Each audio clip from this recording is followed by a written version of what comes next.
Do you know how to say I, my, me, or mine in Japanese? If you don't know, this video is for you.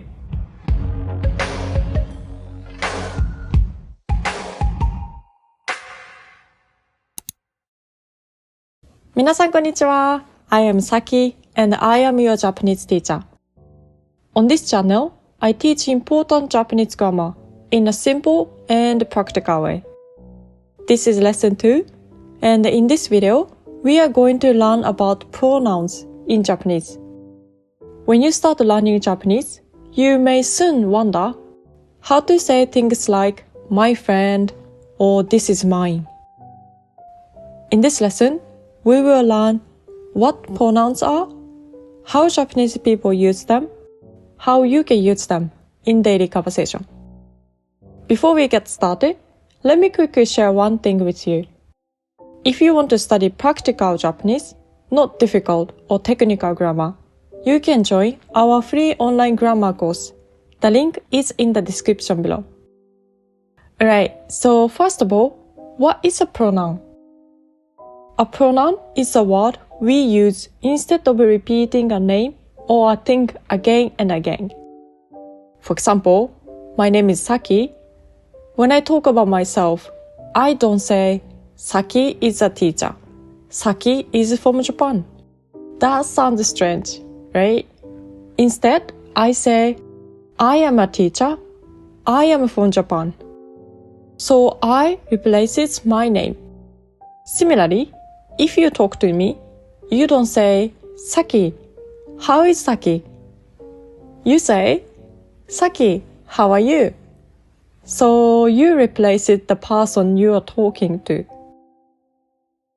Words like I, you, he, she, we, and they are called pronouns. But pronouns are not only for people. We also use them for things. For example, instead of saying the phone is new, the phone is expensive, we say the phone is new, it is expensive. So pronouns help us avoid repeating the same word again and again. Here is something very important. In Japanese, pronouns are often dropped.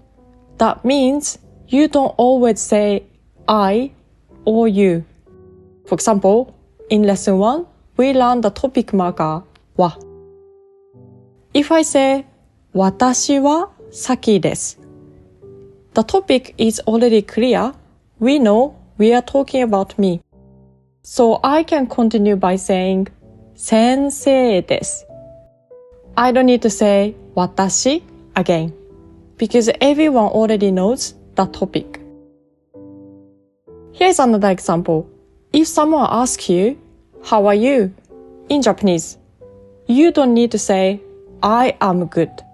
You can just say, good, because it's already clear that the topic is you. For this reason, pronouns are very often dropped in Japanese. Now, let's look at some basic pronouns. I in Japanese is watashi.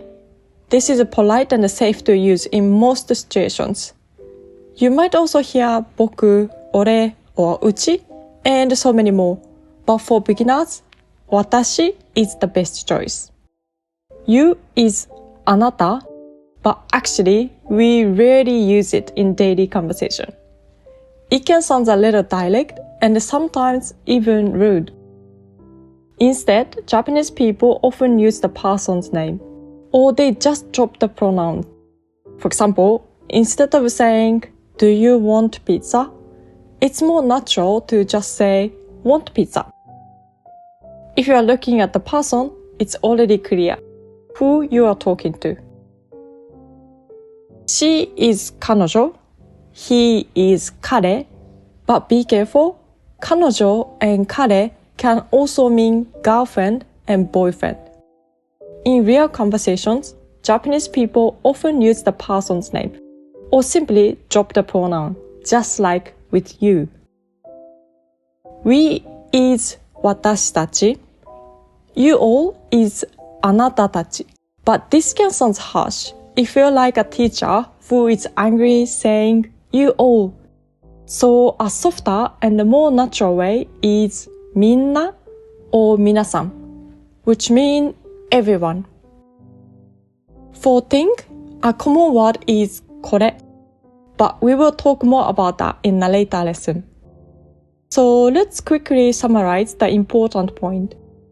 First, in Japanese, we often use the person's name instead of saying you, he, or she. It sounds more natural. Second, pronouns are often completely dropped if the topic is clear. Now let's talk about my, me, and mine.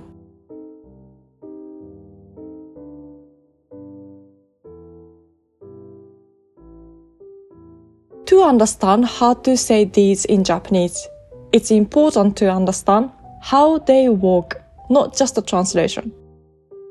All of those words are basically talking about yourself. So in Japanese, the base word is watashi. And watashi does not change. What changes is the small word that comes after it. If you want to say I as the topic, you add wa. So you say watashi wa. If you want to say my or mine, you add no. No shows possession.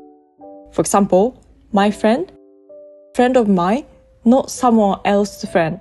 So you say watashi no tomodachi. If you want to say this is mine, also shows ownership of the object. So you can say watashi no desu. If you want to say to me or for me as a direction, you add ni. For example, she gave it to me. In this case, ni shows the movement of the object from she to me. So you say watashi ni. So very important point is, in Japanese, you don't change the word watashi. Instead, you add a small word after it to show its role in the sentence. Now, let's use this in a real situation. In the last lesson, we learned a very simple structure. Topic wa description desu. This structure is very powerful. Imagine you are standing in front of the house with your friend. You want to say, the house is my family's. First, think about the topic. You are talking about the house. In Japanese, house is ie. So we start with ie wa. Now we need a description. We are saying it is my family house. My shows a possession. So we say watashi no. Family is kazoku. So my family is watashi no kazoku. But we want to say my family's because the house belongs to the family. So we add another no. Now it becomes watashi no kazoku no. Put everything together. Ie wa watashi no kazoku no desu. That means the house is my family's. I hope this lesson was helpful. If this video was helpful, please give me a thumbs up and subscribe to this channel so you don't miss the next lesson. Thank you for joining me today, and I will see you in the next lesson. またねー。